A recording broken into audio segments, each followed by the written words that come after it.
Hey guys, welcome to Kryptonic Escape 20s, the early 30s. So in this video, we'll talk about how the Bitcoin blockchain works. So let's get into the video. So Bitcoin is basically the leader of cryptocurrency market, and it is the very first cryptocurrency to come out and led to the way of decentralization and things like that. So basically, Bitcoin is not controlled by a single person or entity or a firm, just like Twitter is controlled by the parent organization or something like that. And so basically, the Bitcoin network is decentralized, where the users or the node operators, validate the transaction and add the data to the blockchain. And it is anonymous, and it is transparent, where anyone can just look through the data that was stored in the blockchain data itself. So Bitcoin uses the consensus mechanism, like called proof of work, to achieve consensus between the multiple node operators. So what that means is there's so to give a clear idea of what a blockchain is like multiple blocks connected each other. So the first block will have some data, and second block will have the data of data, and as well as a address of the previous block, and so on, and it goes on. So this is basically a blockchain, and as the Bitcoin is a decentralized network, so basically thousands of node operators are going to just validate the transaction and try adding a new block to the blockchain. So to prevent tampering and any of the malicious attacks, so this consensus makes sure that the blocks are valid and it is verified across other thousands of nodes and validators. So I have a Jamboard here just to show you how the blockchain and Bitcoin basically works. So a blockchain basically contains, let me just, yeah. So let's consider this as a block, and this is the block 1, and we have a block 2, and we have a block 3. So don't mind my drawing, I'm bad at it. So basically this is how a blockchain looks, and this the first block of the blockchain is called Genesis block. Genesis, and it is the very first block produced in a blockchain, and the second block would be the second block and third block and so on. And so basically a block contains three parts: a previous hash that will just point out this block, the previous block, and the data of that particular block, and the you know the address of that block, that means the hash of that block. So basically the Bitcoin blockchain has three parts: that's previous hash, and the current hash, and the transaction data. So in this case of Bitcoin, it has the from and details regarding from, to, and the amount of Bitcoins being transferred. So this makes sure, like this is the first block, second block, third block, and this first block started first was mined in 2009 by Satoshi Nakamoto, who just pseudonymous developer behind the Bitcoin network. And so basically, yeah, there are so many logics behind the operations of the blockchain, like a Bitcoin, which uses the consensus mechanism, proof of work, where the people can just run their nodes or software, like miners. Basically, we call them miners, and these miners are the very important in the the working of the Bitcoin network, because they are the ones who are just going to try solving this hash or adding the block to the blockchain. So coming to the point, how are the transactions validated, or how are new block created? So in Bitcoin, basically the block time, or the block to be added to the chain, is like 10 minutes. And so however, the Bitcoin uses SHA-256 algorithm to just find the hash of that particular block. The idea behind this blockchain is, if someone, as it is decentralized, like 10,000 people or anyone can just start a node, and just they can try to just play with this blockchain data and steal money. But that cannot happen with Bitcoin, because this is a blockchain. So whenever just uh, let's say a validator or a node is trying to just tamper this block, if they just change the any data within this block, and the hash is going to change. So let's say initially the hash was some random things, and now it changes to some random thing. So this block will not point to this thing after the data change happens by the malicious attacker. So However, this is not, the chain is already broken. So whenever this happens, like the consensus makes sure that majority of the other nodes accept this chain. So longest chain is there are certain rules which the blockchain uses to make sure that the correct block and there is no malicious attacks. So yeah, so this makes sure that no one just can simply just change over the data and just cheat the blockchain. So there is also possible ways to cheat blockchain or hack the blockchain. That's called 51% attack, where the where a user can, where if a user tries to just hack the network, they'll just have to produce 51% of the total hash power generated in the whole of the Bitcoin network. That takes some, I don't know, I'm not sure, 7 to 23 billion, I guess, according to some website. So yeah, it's expensive to hack a blockchain like Bitcoin because of this. The total hash rate is so large that a single entity cannot just take 51% of it and just to hack the network and make some malicious transactions.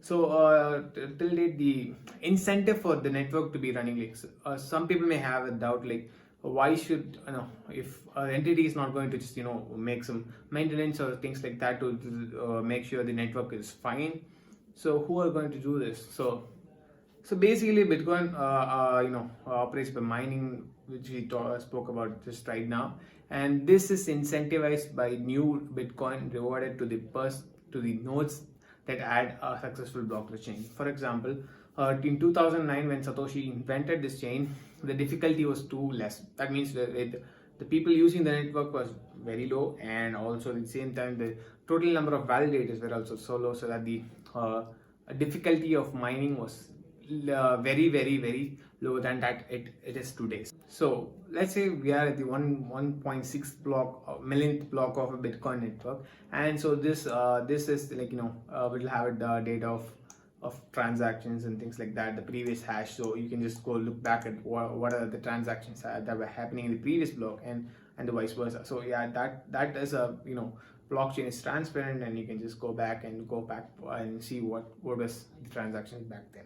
So let's see if someone is trying to just like to hack or change the data, like make changing some malicious transaction that was sent to the 1.6 millionth block. They are trying to just tamper the block, and it cannot be done because basically this block will take 10 minutes to be mined.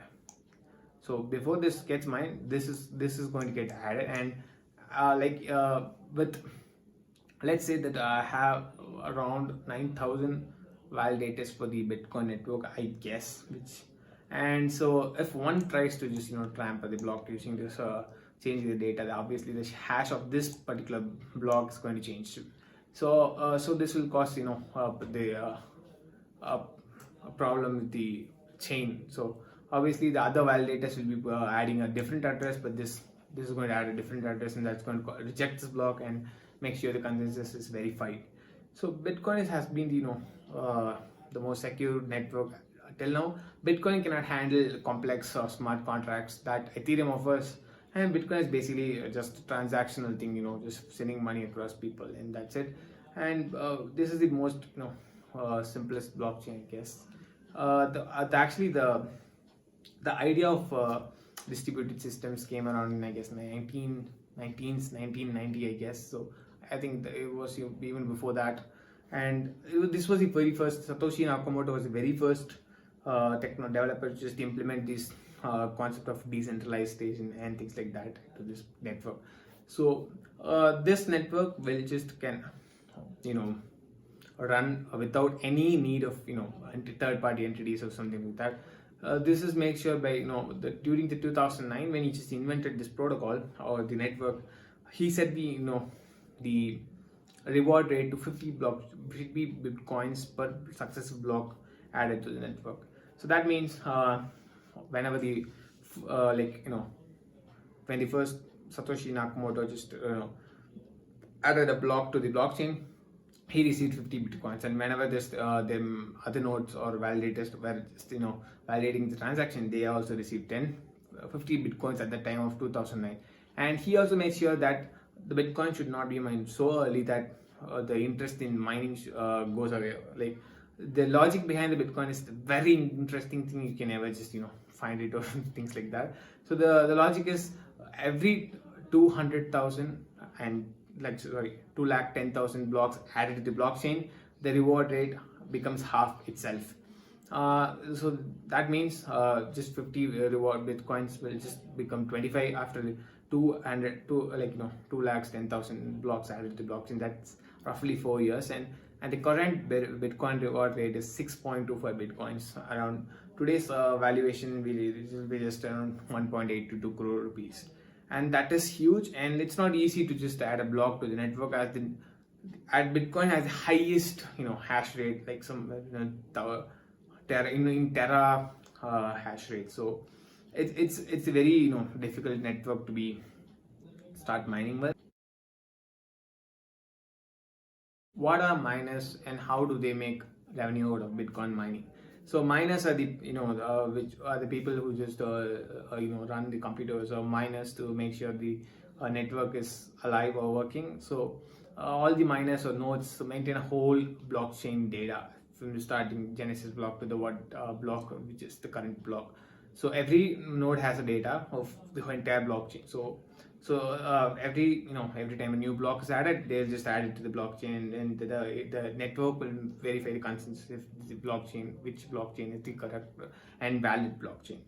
And so basically, Bitcoin has some fees, network fees, that goes to that fee will be just paid to this miner, the one who successfully adds the block to the Bitcoin network. And other thing the miners generate from this Bitcoin is just the block reward, which is 6.25 bitcoins, and it will move to 3.125 in next 2024 in the March or within July, because the latest halving happened in 2020, I guess, in the April. I think it should be on March, something like that. So it's expected to happen in 2024. So Bitcoin mining has been very, very, very profitable for huge corporations where they have so much of hash power. So that's it, and that's how Bitcoin works in real time. And this is the basic blockchain architecture behind Bitcoin. Ethereum and other blockchains have different blockchain architectures. Ethereum uses some other different architecture, but uses the same consensus as Bitcoin.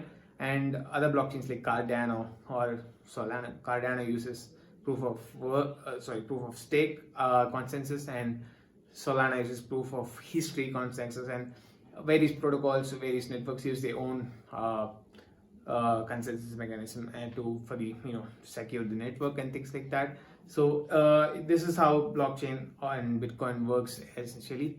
So if you enjoyed this video or learned something, make sure you hit that like button and subscribe our channel. Until then, I'll see you in the next video.